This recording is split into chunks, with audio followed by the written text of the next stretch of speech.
여러분 안녕하십니까. 인문학TV 고경입니다.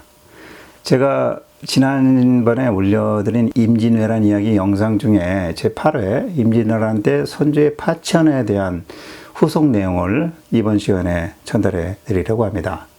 지난 8회에서는 수도 한성을 떠나서 파주를 거쳐서 임진강을 넘고 개성까지 도착하는 과정을 말씀드렸습니다. 이번 시간에는 선조 임금이 개성에 도착한 이후부터 평양에 도착하는 과정 중에 있었던 역사적인 내용, 그리고 평양에 도착을 해서 왜군의 북상을 막기 위한 일환으로서 임진가능 시점으로 해서 조종 3사에서 어떻게 전투를 치를 것이며 누구를 내세워서 이 왜군을 막아낼 것인가 라는 내용에 대해서 이야기해 드리려고 합니다. 자, 이야기의 시점은 선조가 개성에 도착한 지 1592년 5월 1일부터 임진강 전투를 명령하고 실행한 5월 18일까지의 내용입니다. 사실 이 시점에 남해에서는 전라자수사 이순신 장군이 첫 출전을 통해서 옥포해전에서 승리한 시점과 겹쳐지게 됩니다. 하지만 이때까지도 선조 임금은 그 사실을 전달받지 못했고 그저 왜군을 피해서 북으로 피신하면서 혼란을 겪는 그런 과정 이야기가 되겠습니다. 자, 그럼 오늘 이야기 속으로 들어가 보도록 하겠습니다.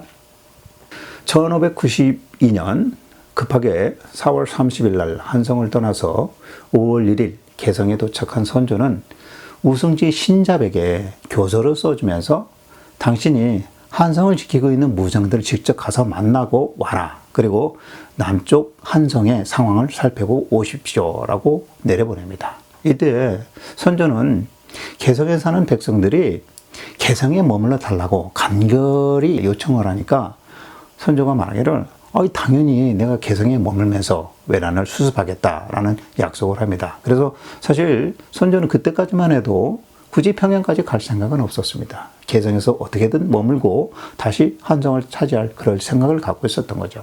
근데 이 개성에 도착한 선조는 이제 조금 안정을 찾고 조정 대신들에게도 또 삼도 군사들 움직임에 대해서 이제 정보를 묻기 시작합니다. 자, 여기서 이 삼도라고 하면 충청도, 전라도, 경상도를 말합니다. 그래서 삼도의 군사들은 어떻게 움직이는지 정보를 달라 합니다. 하지만 신하들 중에서도 어느 누구도 확실한 정보를 알고 제대로 보고하는 사람이 없고 그저 그냥 추측성 보고만 선조에게 알게 됩니다. 자, 이때 선조는 지방의 군대가 모여지면 한성 가까이 올라온 왜군을 후방에서 공격을 하고 황해도 군사를 모아가지고 임진강을 넘어서 반격할 수 있겠지라는 그런 희망을 품었던 것 같습니다. 하지만 이 전황을 고민하고 있는 선조 임금에게 동부승지 이곽이 가슴속에 담아두었던 뜨끔한 말을 이렇게 전합니다. 전하, 제가 솔직히 말씀드리자면 이번 왜란은 궁궐 내에 있는 내수사와 궁인들, 그 중에서도 그 왕자궁에 있던 그런 사람들이 거짓말로 왕궁에서 사용한 물건이라면서 일반 상인들 내지는 백성들로부터 여러 가지 물건들을 탈취하고 상납받고 했기 때문에 그런 이유로 인해서 백성의 불만이 상당히 높아졌고 있었는데 때마침 왜군이 탁 들이치니까 그간 불만을 갖고 있었던 백성들이 모두 일본군 편에 서서 이런 일이 되었습니다. 라고 궁궐 내부에 부주리했던 사람들, 그런 사람들을 일괄 목을 베야 한다라고 청원을 합니다. 자, 이곽의 이 말을 들은 선조는 그래, 그럼 그렇게 하세요 라고 아주 간단하게 얘기를 합니다. 그런데 바로 이 이곽에 이어서 옆에 있던 대사관 김찬, 그 다음에 홍인삼이라는 사람이 이번에는 아예 대놓고 선조 임금이 총애하고 있는 빈궁 중에 인빈 김씨의 오빠 김공량이라는 사람이 있는데 이 김공량이 백성들이 불만을 갖게 한 그 원흉이다라고 하면서 김공량을 잡아서 참수해야 된다라고 주청을 올립니다. 자, 그러니까 그 소리를 듣고 선조가 도대체 무슨 소리냐, 사람들이 말하는 소리를 어떻게 다 그렇게 믿을 수 있겠냐라고 하면서 태도가 180도 싹 돌변을 합니다. 왜냐하면 바로 선조 입장에서는 자기 처남의 일이기 때문에 일단 얼버무려서 덮어 넘어가려고 했었던 겁니다. 사실 이 김공량이라는 사람은 출신은 천민 출신 종의 신분이었습니다. 그런데 그의 누이, 여동생이 선조에 눈을 들어가지고 빈궁에 오릅니다. 그래서 궁에서 이 김공량이 별정직을 맡아서 일을 하게 되는데 시간이 조금 지나면서 자기 누이의 아들이 신성군인데 이 신성군을 태자로 세우려고 이산해, 그 다음에 그 당사자인 인빈 김씨, 그 다음에 당사자 김공량, 그 다음에 신립장군, 그 다음에 그 당사자인 신성군, 이렇게 해가지고 세력을 형성해가지고 선조 모르게 각종 비리를 저지르고 장사꾼들에게 금품도 뭐 갈취하고 또 여러 가지 못된 짓들을 했는데 그런 일들을 그동안 궁궐 안에 있는 신하들은 사실 다 알고 있었어요. 그런데도 불구하고 입을 꽉 다물고 각자 몸을 사리다가 갑자기 난리가 나고 선조 임금이 뭐 도성을 빠져나와서 피난을 가고 이런 말도 안 되는 상황이 딱 되니까 이때서 들춰내기 시작했던 겁니다. 자, 그래도 이 선조는 자기 처남이죠. 이 김공룡이 저지른 나쁜 짓이 드러나면 그간의 문제 많았던 자기의 가정사 뭐 이런 것들이 다 혹시라도 치부가 드러날까 싶어서 우려했는지 몰라도 이렇게 말합니다. 아니 어떻게 사람의 말을 그렇게 다 쉽게 믿을 수 있느냐 이렇게 말을 하면서 끝까지 김공량을 두둔을 합니다. 이렇게 말을 합니다. 선조가. 그래 김공량이 뭘 그렇게 잘못했는데 라고 묻습니다. 그러니까 신하가 뇌물을 받았습니다 라고 말해요. 그러니까 또 선조가 아니 죄상들이 측근으로부터 청탁을 받는 일은 있어도 김공량이 그럴 리는 없다 라고 말합니다. 그러니까 신하가 또 이렇게 말해요. 그것은 전하만 모르고 계십니다. 종로 장터 한복판에 가면 이산해와 김공량이 아첨한다라는 그런 그림까지도 그려져 있습니다. 얼마나 시장 상인들에게 미움을 샀으면 그런 그림이 그려졌겠습니까? 라고 말합니다. 그러니까 그 소리를 듣고 선조가 또 이렇게 대답을 해요. 그것은 시장의 장사꾼들이 왜군편에 들였다고 하는데 그놈들 짓 아니냐라고 말을 합니다. 자, 이처럼 선조와 신하들의 그 대화에서 선조는 끝까지 김공량을 두둔하고 감싸려고 했던 겁니다. 바로 전형적인 내로남불 사례라고 볼 수 있는 겁니다.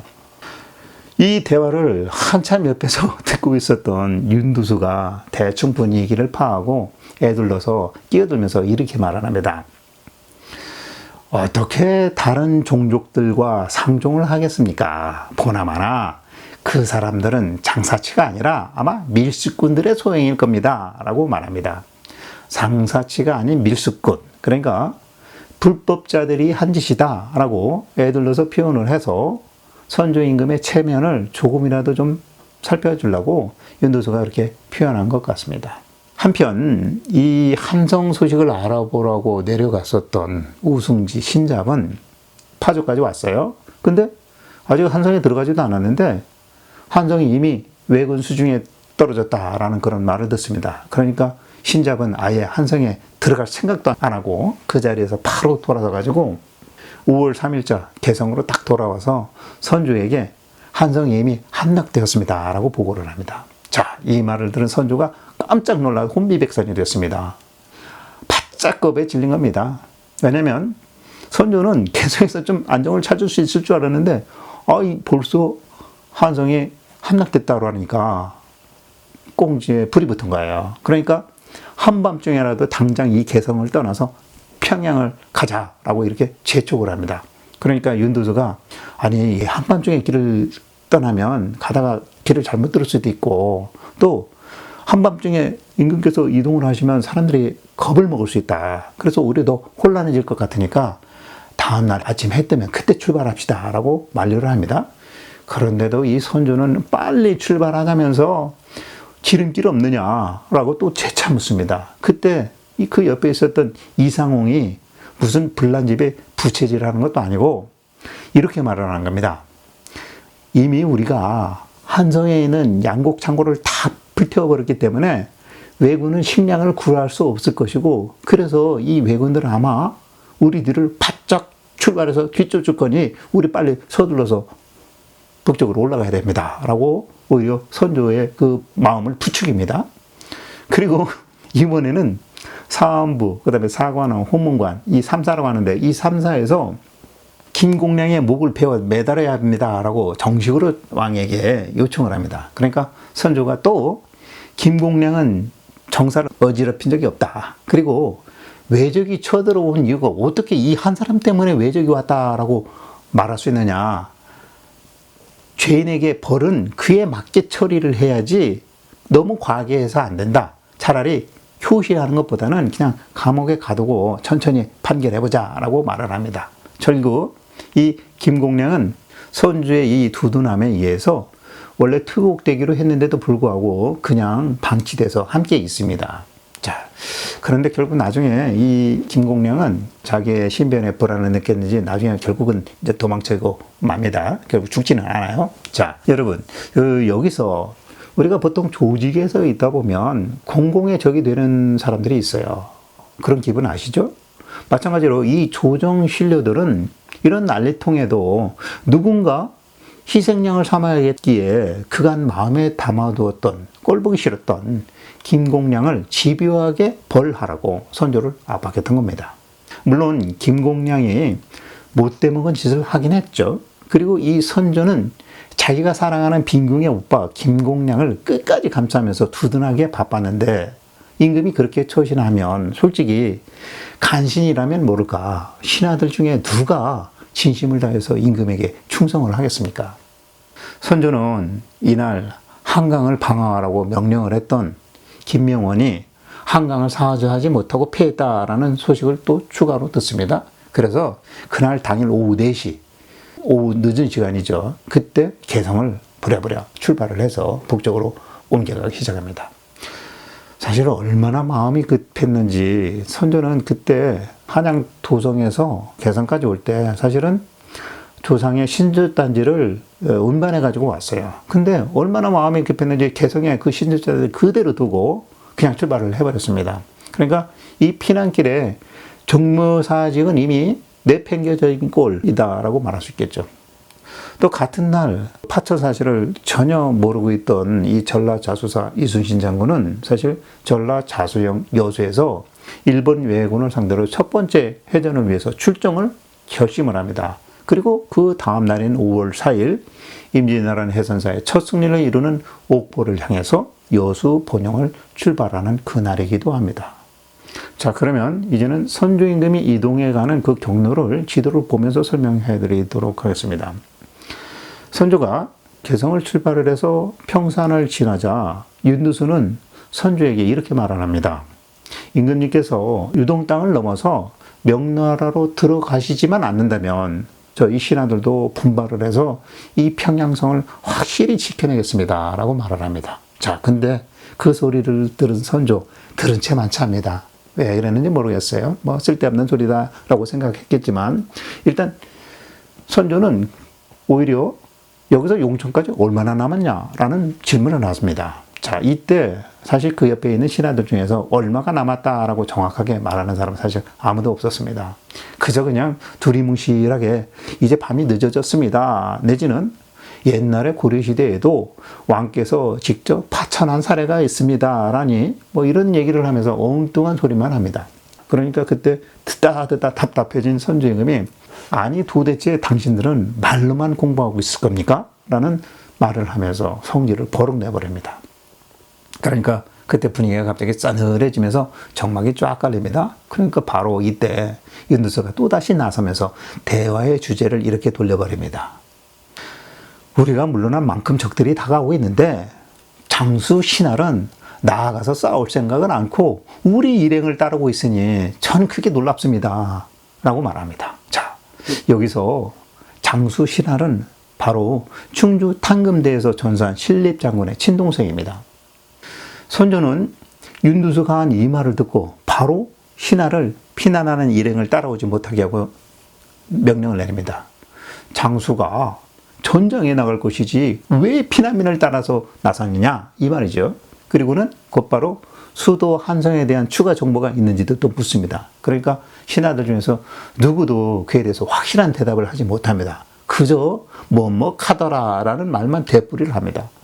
제대로 답변하지 못하는 신하를 두고 답답해졌던 선조가 또 질문을 합니다. 도대체 그러면 왜군의 숫자는 얼마가 되고 또 왜군에 동조한 조선인이 그 중에 절반이라는데 그게 사실이냐? 라고 묻습니다. 자, 이런 여러 가지 질문을 해도 누구 하나 대답을 명쾌하게 해주지 못합니다.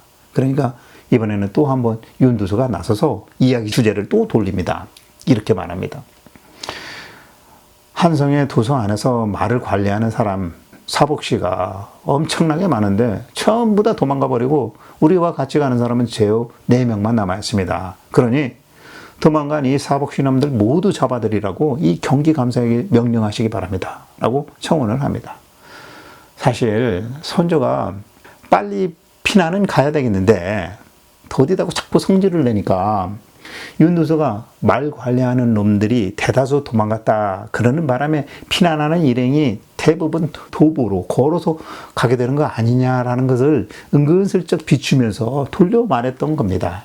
그래서 얼마나 말이 부족했으면 신주단지도 모시지 못하고 두고 갔고 또 왕과 일부 몇 명을 제한 대부분이 걸어서 이동을 했으니 그 많은 아마 그 도성 안에만 해도 한 수천 마리의 말이 있었다고 그런 얘기가 있습니다. 뭐 근데 그거 다 어디 갔는지 모르겠지만 이날 선조를 따라 나선 사복씨가 딱 4명밖에 없었다라는 얘기입니다. 근데 그 중에서 김응수라는 사람이 도망치지 않고 말을 잘 관리했다라는 이유를 들어서 선조가 승진시키려고 합니다. 사실은 남아있는 사복씨 4명도 혹시라도 도주할까봐 문관직인 동관직을 제수하려고 했는데 때마침 승지였던 이충원이 아니 저 자빈들을 승진시켜서 문관자리 벼슬에 올리면 문관자리 벼슬자리가 더럽혀지는 거 아닙니까? 라고 하면서 반대를 합니다. 그러니까 그때 선조는 이 승지의 말을 받아들여가지고 없었던 일로 해버립니다. 자, 여러분 문관직에 있는 사람들이 병법에 적절하게 대응하지 못해서 나라가 망할 지경에 이르렀는데도 승지 이충원이라는 사람은 신분과 직급을 따지고 있으니 아직도 신하들이 자기들 스스로의 잘못을 깨닫지 못하고 또 자성하는 빛도 전혀 없는 것 같습니다. 결국 선조는 그날 평산을 지나가지고 5월 4일 보상관이라는 곳에서 하루를 묵습니다. 그리고 그 다음날 5월 5일 새벽에 비가 주룩주룩 오는데 그 비를 맞으면서 출발을 해서 용천이라는 곳까지 와서 점심을 먹고 또 해질녘쯤 돼가지고 봉산이라는 곳에 도착을 하게 됩니다.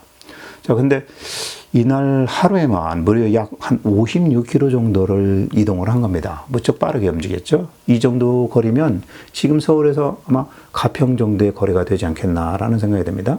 자, 이때 용천에서 점심을 먹고 나서 선조는 자기 신하들과 함께 임진강을 기준으로 해서 이 북상하고 있는 왜군을 어떻게 막아볼 건지에 대한 대책을 논의를 합니다. 자, 이때 부군 이천이 먼저 이 방책을 이렇게 제안합니다. 군사 5천에서 6천 명만 있으면 충분히 막아낼 수 있습니다. 하지만 그 군사들 중에서 절반 이상이 농부고 또 훈련도 제대로 되지 않아서 군사도 없고 직급도 낮은 제가 지휘를 한다면 통솔이 안 될 것 같습니다. 그리고 왜군도 사실 조총과 칼 말고는 뭐 특별하게 특출난 무기도 없으니까 우리가 생가족을 잘 활용을 하면 조총 탄환을 막는 방탄용으로도 충분하다라고 생각을 합니다. 라고 말을 합니다. 자, 왜군의 숫자가 몇 명이나 되는지도 모르면서 밑도 끝도 없이 5천에서 6천 명이면 충분하다라는 이 말을 선조가 들어놓고도 선조는 그에 대한 질문을 하지도 않고 그러면 이 각 고을에서 방탄용 생소가족을 충분히 만들어낼 수 있겠냐라는 질문을 추가로 던집니다. 그러니까 그 옆에 함께 있었던 김응남이 이번에는 다른 대안으로 삼각형 쇠로 만들어 놓은 그 가시, 그러니까 마름새라고도 하죠. 이 마름새를 황해도에서 만들어 가지고 임진강 강변에 쫙 깔아두면 왜군이 들어올 때 쉽게 들어오지 못할 것이다 라는 그런 제안을 합니다. 이 두 사람의 제안을 들은 선조는 이천에게 이렇게 말합니다. 당신이 거느린 군사가 없다면 황해도 군사를 당신이 직접 지휘하면 어떻겠소? 라고 묻습니다. 그러니까 이천이 아니 그렇다면 차라리 제가 혼자 할 게 아니고 황해 감사하고 같이 가고 싶습니다. 라고 대답을 합니다. 결국 선조는 이천의 말대로 그래 당신은 황해 감사하고 같이 움직이시오 라고 명령을 합니다. 여러분 여기서 생각을 해보십시오. 임진강변 길이가 200리 정도 된다고 합니다. 약 80km입니다. 일본군이 이 80km 강변 중에서 어느 곳으로 강을 건널지 그 어느 것으로 강을 건너 쳐들어올지 모르는데 그렇게 긴 강변에 그렇다면 마름새를 도대체 몇 개를 만들어야 합니까? 이런 대책회의를 하고 있으니 제대로 된 작전 계획이 수립될 수가 있겠습니까? 사실 모두가 공연부를 두고 외치고 있는, 주장하고 있는 것 뿐이죠. 거기다가 이런 말도 안 되는 주장을 김응남이라는 사람은 지금으로 말하면 국방장관이 되는 병조판사입니다. 국방은 국방 전문가가 해야 합니다. 선조 때는 무관은 저 대접도 받지 못하고 문관들이 무관이 해야 할 일까지 다 자리를 꿰고 있었으니 국방이라는 것은 안 봐도 뻔히 알 수 있는 그런 상황이었죠. 이와 같이 선조 일행은 다음날 5월 6일 아침 일찍에 이제 봉산을 출발해가지고 오후에 황주에 도착합니다. 이때만 해도 인전 피난 중에 조금 여유를 찾았는지 선조는 그날 저녁 동행한 신하들에게 모두 이제 편히 쉬라고 이렇게 말을 합니다. 그리고 나서 갑자기 뜬금없이 대대적인 승진 인사 발령을 단행을 합니다. 자, 솔직히 도망치고 있는 입장에서 신하들에게 승진 승급을 단행한다는 거 이해가 되지가 않습니다. 뭘 잘한 게 있다고. 그러면 그 승진 사유와 대상자들을 한번 알아보도록 하겠습니다. 먼저 선조의 시중을 들면서 따라온 내관, 내시들 3명 품계를 올려줍니다. 그리고 말을 몰면서 함께 수행했던 이충국이라는 사람에게 무반직의 벼슬을 내립니다. 자, 여러분 이게 말이 됩니까? 도망치면서 함께 고생한 자기를 곁에서 수발 들어준 사람부터 승진을 시킵니다. 그들이 도대체 이 외란 난중에 무엇을 그리 잘했다고? 선조는 가만히 보면 이런 면에서 태생부터 한나라의 임금으로는 부적격한 그런 인물로 여겨집니다. 그러니까 주변에서 무능하고 간신 같은 신하들만 꼬이는 것이죠. 이날 황해감사 조인득이 또 선조에게 아부성 발언으로 이렇게 말을 합니다. 전하께서 기왕 이미 한성을 떠나셨으니 당연히 평양에 이제 머무르셔야 합니다. 다만 너무 빨리 이동하시면 민심의 동요가 일어날 수 있습니다. 그리고 나머지 사람들은 피난 중에 지금 걸어서 가고 있으니까 상당히 힘들어하고 그들의 어려움도 좀 이해해 주셔야 될 것 같습니다. 그리고 이 외놈들이 한성 이남 지리는 잘 알지 몰라도 이곳 북쪽 지리는 잘 모르니까 그렇게 빨리 도착하지는 못할 겁니다. 그리고 제가 갖고 있는 병사들 중에 절반을 이미 나눠서 임진강을 향해서 출발하는 신할 장군에게 반은 떼어 넘겨 인수인계를 해주었습니다. 이렇게 말합니다. 자, 황해감사의 말을 듣고 선조는 그 즉시 그래요? 그럼 당신이 나를 호위해서 중화라는 곳까지 좀 안내 좀 해줘 라고 명령을 내립니다. 그러니까 바로 이 말을 받아서 옆에 있던 동부승지 이곽이 황해감사 조인득이 아니었다면 어쩔 뻔했느냐 라면서 조인득을 두둔해 줍니다. 자, 또 선조가 평양의 식량은 충분하냐라고 이렇게 물으니까 이 조인득이 하는 말에 이곳 군량을 이미 평양으로 운송했다라고 자랑 삼아서 답변을 합니다. 자, 여러분 여기서 이 세 사람의 대화, 선조, 조인득, 이곽 이 세 사람의 대화 죽이 착착 맞죠? 선조는 가만히 보면 자기가 듣기 좋은 소리에는 귀가 솔깃하고 자기가 듣기 싫은 소리는 듣고 싶지 않아 하는 그런 스타일의 리더입니다. 이런 사람이 최고 자리에 있게 되면 그 주변에는 아부하는 사람만 들끓게 되는 법입니다. 그런 사람들은 자기가 잘한 것은 막 떠버리고 자기가 못한 것은 쉬쉬하기 마련이기 때문이죠. 그러니까 그런 조직에서는 내부에서부터 썩어가기 마련인 것입니다. 선조는 이번에는 최응원과 윤두수를 불러가지고 개성을 떠나자고 한 사람이 나는 아니다 라고 말을 합니다. 자, 여러분 아까 제가 서두에 말씀드렸지만 한성이 이회군의 손아귀에 들어갔다라는 말을 듣자마자 부랴부랴 개성을 떠나서 평양으로 가자고 먼저 말한 사람이 사실 선조입니다. 근데 이제 와서 좀 여유를 찾았는지 자기가 먼저 가자고 말하지 않았다라는 말을 합니다. 자, 그러니 앞뒤가 안 맞죠? 번복을 하고 자기 부인을 하는 겁니다.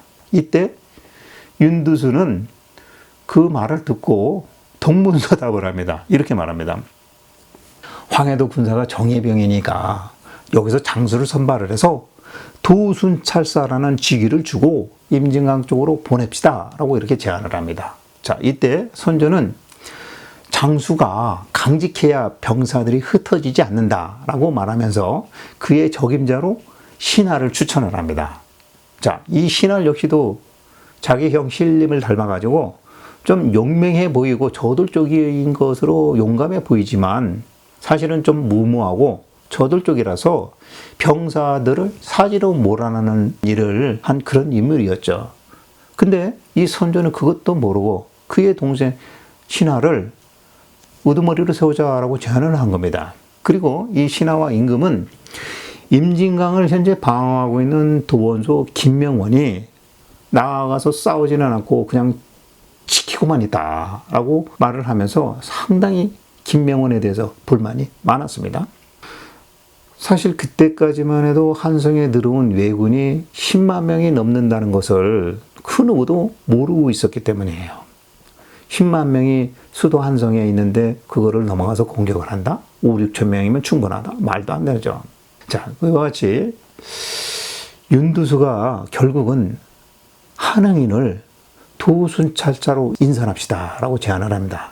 자, 그 이유가 뭐냐면 김명원은 이미 나이가 좀 많고 그가 거느리는 군사도 많으니까 일단 뭐 가르치기는 좀 어렵다라고 생각을 해서 김명원보다 훨씬 젊은 한흥인을 추천을 한 것입니다.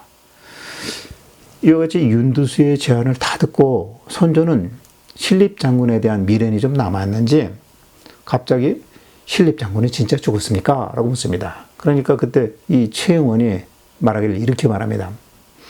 어떤 사람은 신립장군이 죽었지 않았다라고도 말을 합니다. 라고 응답을 합니다. 자, 가관이죠. 사실 신립장군이 탕금대에서 전사한 지도 이 시점엔 벌써 한 일주일이 넘은 그런 시점이었습니다. 그가 죽었는지 살았는지 그것도 정보도 없는 상황인 거죠. 살기를 바라고 말하는 건지 선조가 그렇게 물으니까 좋은 뜻에서 말을 한 건지 아마 그렇게 보입니다. 결국은 이 회의 끝에 한흥인을 도순찰서에 제수하기로 결정을 합니다. 그리고서 마침내 이제 5월 7일 황주를 출발한 선조의 일행은 중화라는 지역을 거쳐서 평양에 도착을 합니다. 자, 평양에 5월 7일에 도착을 했는데 이 같은 날 남쪽의 남해 거제도 옥부에서는 이순신 장군이 왜군을 상대로 첫 번째 해전에서 승리한 날이 되겠습니다. 자, 이번에는 평양에 도착해서 비변사에서 또 한 번 김공량을 당장 처형해야 한다라는 주장을 펼칩니다. 김공량은 원래 천출인데도 불구하고 별정직으로 해서 궁에 들어온 이후에 월권행위, 비리행위, 뇌물수수, 사기행각 뭐 이렇게 해서 아주 총체적으로 부도덕한 일을 장애했다. 그것을 다 알고 있는데 오직 전하께서만 알지 못하고 있고 모든 사람들이 이 김공량을 꼭 죽여야만 민심도 진정되고 외적을 물리칠 수 있는 힘도 다시 얻게 되는데 전하께서만 그놈을 감싸고 있으니 사람들이 오히려 마음이 울적해지고 저희 신하들도 마음이 답답할 뿐입니다. 임금님만의 공정과 상식은 집어치우시고 백성들의 불만이 임금님을 향하기 전에 김공량을 버리는 카드로 사용을 하십시오. 이렇게 간청을 합니다. 근데 이 말을 듣고도 선조는 이렇게 얘기합니다. 아니, 풀 한 푸기도 경솔하게 죽일 수도 없고 천한 사람 한 사람 때문에 나라가 엉망이 되는 것처럼 당신들이 말하는 거 그거 천부당 만부당한 얘기입니다. 그리고 내가 지금 속병이 있는데 그런 일로 나의 벽을 자꾸 악화시키지 마세요 하면서 거부권을 행사합니다. 참, 선조도 이 똥꼬집 대단하죠. 사실 이 김공량의 누이인 빈궁 김씨에게서 얻은 신성군이 있습니다. 이 신성군은 또 그의 부인으로 신립장군의 딸을 맞이했었습니다. 그러니까 이 선조 입장에서는 자기 아들, 자기 부인, 그 다음에 그의 며느리 뭐 이런 사람들 그 주변 인물에 대한 애착이 상당히 강했었나 봅니다. 근데 나라를 흥하는 일에 그런 지배함을 보여주지는 못하고 최후 가족 지키기 위해서 진짜 나쁜 사람을 옹호하고 있는 그런 모습만 보여주고 있으니 오히려 실패를 자초한 임금이다 라는 그런 생각이 됩니다.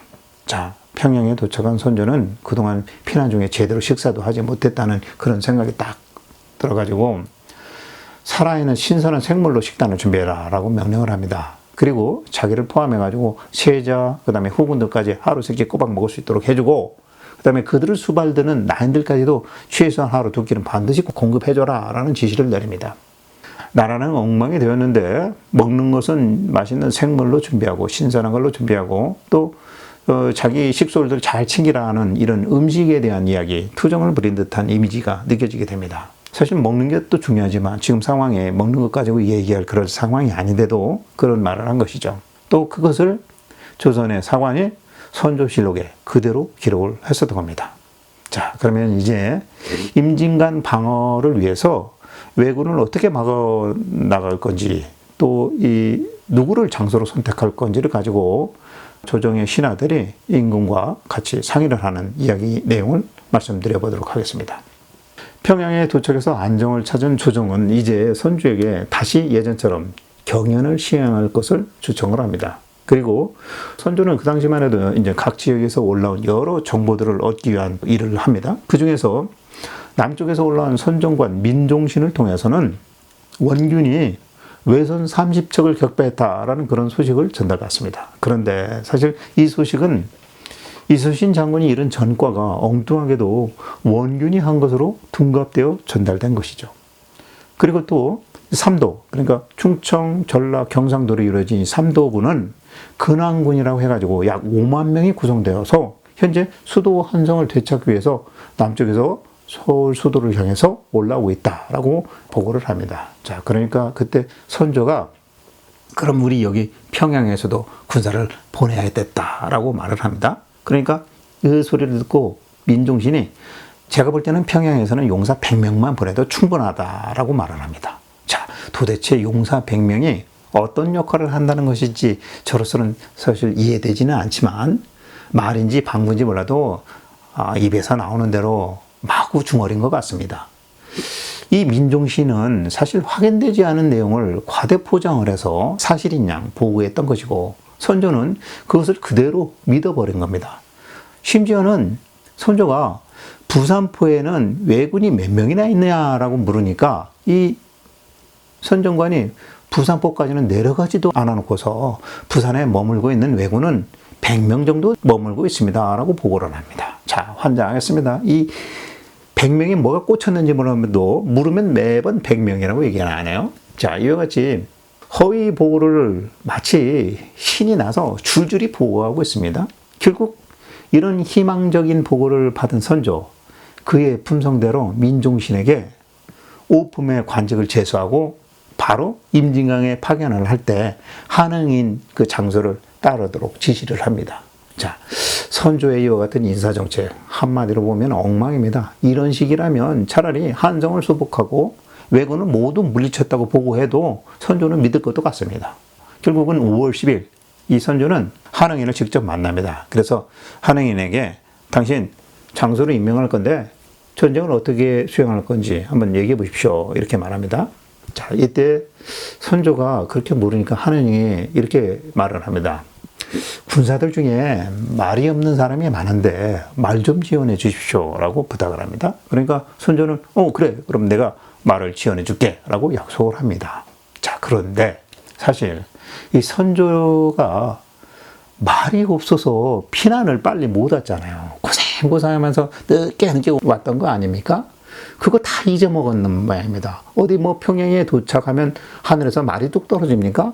그 짧은 시간에 어디에서 말을 추가로 확보를 해서 또 말을 지원해 줄지 그게 사실 궁금해지기도 합니다. 그러니까 선조는 그냥 머릿속에서 나오는 대로 그냥 막 말을 하는 겁니다. 마음만 급한 겁니다. 현실은 들러보지도 않고 또 이 한흥이는 또 하나 부탁을 하는데 자기가 함께 이끌고 갈 군사로는 지방군 포함해서 강변의 군대도 희망을 합니다. 자, 이 강변의 군은 누구냐면 압록강 경기에서 그동안 여진족이 침탈해 올 때마다 막아서면서 같이 함께 싸웠던 실전 경험이 풍부한 그런 군사들이 되겠습니다. 그래서 경험 많은 군사들을 희망했던 것 같죠. 그런데 선조는 이것도 승인을 해줍니다. 그래서 당시 이 한흥인과 선조는 사실 이 전세가 점차 이 조선에 유리한 상황으로 전개되고 있다라고 판단한 것 같습니다. 왜냐하면 그 당시에 들려오는 정보에 의하면 한성에 남아있는 왜군들이 부산에서 서울까지 올라오느라고 너무 급하게 와서 발이 부르터서 제대로 서지도 못하고 싸움도 못할 지경이다라는 그런 소문. 그 다음에 남쪽 지방 병력이 한성을 향해서 올라오겠다라는 그 소식에 일본 왜군들이 덜덜 떨고 있다라는 이런 소문에 바탕을 둔 정보를 한응인 뭐 선조 이런 사람들이 간접적으로 들은 거예요. 그러니까 좀 기세가 등등해진 겁니다. 또 같은 편이었던 도원수 김병원이 겁이 많아가지고 저 임진강에서 진격하지도 못하고 머뭇거리고 있다. 그러니까 저 임진강에서 움직이질 않는다. 뭐 이런 얘기. 그런 잘못된 정보를 기반으로 해서 생각한 것이기 때문에 부정확한 정보를 가지고서도 우리가 이길 수 있다라고 감을 잡은 것 같아요. 자, 여러분. 이번 최근에 러시아와 우크라이나 전쟁에서 보면 사실 러시아 군의 그 막강한 군사력, 그 다음에 그 화력, 이런 거에도 불구하고 러시아가 형편없이 싸우고 있는 걸 아시죠?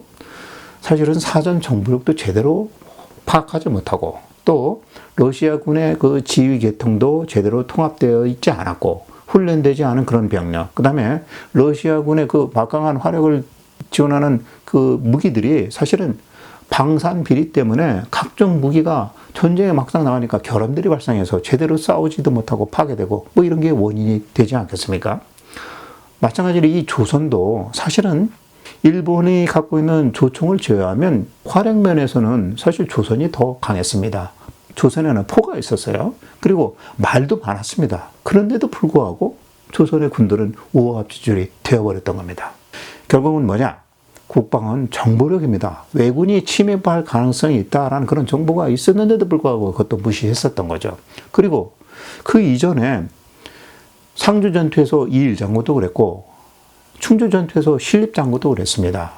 어느 누구 하나도 미리 자기의 병사, 척후병을 전방에 보내서 왜군의 동정을 살피지가 않았어요. 이처럼 지금 이 순간 이 선조 임금도 역시 한응인하고 탁상공론으로 정보도 감으로 일하는 그런 전쟁을 수행하고 있는 것입니다. 자, 한편 이 또 비변사에서는 박성립이라는 사람이 왜군의 수급 3명을 먹배워가지고 왔어요. 그러니까 무척 고무되었습니다. 그 반면에 김명원은 임진강에서 꼼짝도 안 하고 있다면서 오히려 전쟁 경험을 충분히 갖고 있는 유국량에게 군사를 줘가지고 신할 장군과 함께 임진강을 넘어서 한성을 치게 하자라고 건의를 합니다.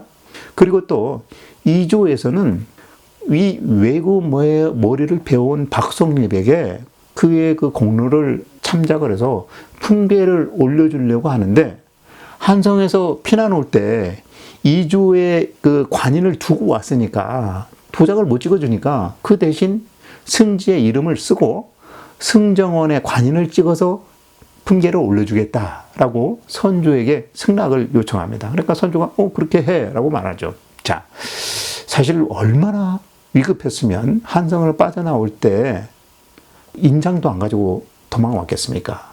또 당시 이일 장군과 또 이 신립 장군이 왜군에게 그렇게 쉽게 당하리라고는 생각도 못했던 겁니다. 오히려 이길 것이다 라고 생각을 했던 것 같아요. 그러니까 아무 대비하지 않고 한성에 있다가 신립이 죽었다, 탕금대가 뚫렸다라는 얘기를 듣자마자 부랴부랴 개성으로 파천을 시작한 거 아닙니까? 그리고 또 이 당시 이제 사관원, 그 다음에 사원부에서는 이 외란에 책임 있는 이사내를 사실은 뭐 개성에 오기 전에 벌써 파면을 시켰는데 그 파면시킨 것만 가지고는 부족하다라고 말을 하면서 오히려 이사내에게 죄를 물어야 된다라고 주청을 합니다. 근데 임금 선조는 여기서도 역시 이사내 편을 들면서 그건 너무 지나치다. 이미 파면을 시키는데 굳이 뭐 죄를 물을 것까지 있냐라고 하면서 거부권을 행사합니다. 또 한편 당시 충청의 관찰사가 장계를 보냈어요. 근데 그 장계의 내용을 보니까 선조가 쭉 읽어보니까 아니 그동안 민종신이 한 말과도 내용이 너무나 달라. 차이가 너무 나는 겁니다. 자, 그리고 또 한 가지 전라감사 이광이 어떤 행적을 쭉 보이는데 그 이광에 대한 행적을 이 충청감사가 장계에 써서 보냈습니다. 그리고 또 똑같이 도원수 김명원도 역시 이광의 행적을 적어서 보냈는데 선조가 그 보고서를 쭉 보고 받아 보니까 똑같은 사람을 두고 서로 상반된 주장이 기록이 되어 있는 겁니다. 그러니까 선조가 그때서야 뭔가 이게 정보의 불확실성이 있다라는 것을 느끼기 시작합니다. 근데 사실 좀 늦었죠. 자, 이처럼 조선의 3사는 이때부터 이 임진강 전투에 대해서 구체적인 그 전쟁 방식, 그 다음에 어떻게 군사를 보충시킬 것인가라는 것에 대해서 의논하고 구상하기 시작합니다. 일단은 이 전투 방식에 있어서만큼은 임진강 상류와 하류 이 지형에 맞춰가지고 왜군이 먼저 올라오기 전에 우리 조선군이 먼저 쳐들어가자. 그래서 돌격 방식의 공격을 하기로 의중을 모으게 됩니다. 그런데 사실 이 방식은 이 3사에서 원하는 방식이 아니고 사실은 선조가 이미 그렇게 했으면 하고 정해둔 방식이에요. 그동안 쭉 평양까지 올라오면서 계속 그런 얘기를 하지 않았습니까? 그래서 사실은 선조의 방식을 그대로 따르기로 결정을 한 것 뿐입니다. 자, 이것이 성격 급한 선조는 자기의 자존심도 좀 잃었잖아요. 그리고 수치심도 좀 잃었어요. 임금이 돼가지고 도망을 갔으니까. 그래서 그런지 몰라도 하루빨리 다시 반격을 해서 왜군을 다시 몰아내겠다라는 생각 외에는 그 어떤 것도 꼼꼼하게 따져보지 않고 그냥 빨리 돌격해서 공격해라 라는 그런 방침을 결정했던 겁니다. 그래서 한응인을 돌격대장의 선봉으로 결정을 하고 미적거리고 있었던 김명원의 지휘나 그 다음에 그의 명령체계를 받지 말고 한응인 독자적으로 임의대로 처리해라 라는 그런 막강한 권한까지 내려줍니다. 자, 여기까지가 선조 임금이 한성을 나와서 개성에 도착한 이후에 평양까지 도피를 하고 또 평양에 도착해서 임진강 전투에 대한 사전 준비 내용에 대한 역사적 이야기였습니다. 자, 다음 시간에는 이제 임진강 전투를 어떻게 치르게 되고 어떤 결과를 맞게 되는지에 대한 이야기를 해보도록 하겠습니다. 자, 오늘 이야기에서 동시점에 이루어졌던 이순신 장군의 옥포해전에 대해서는 제가 참조 영상으로 여기 올려놓겠습니다. 보시면 되겠고, 또 오늘 이야기의 바로 앞부분, 선조 임금이 한성을 포기하고 개성까지 파천을 하는 그 과정에 대한 것 역시 함께 올려놓도록 하겠습니다. 자, 지금까지 시청해 주신 여러분 감사합니다. 다음 시간에 또 다른 영상으로 찾아뵙도록 하겠습니다.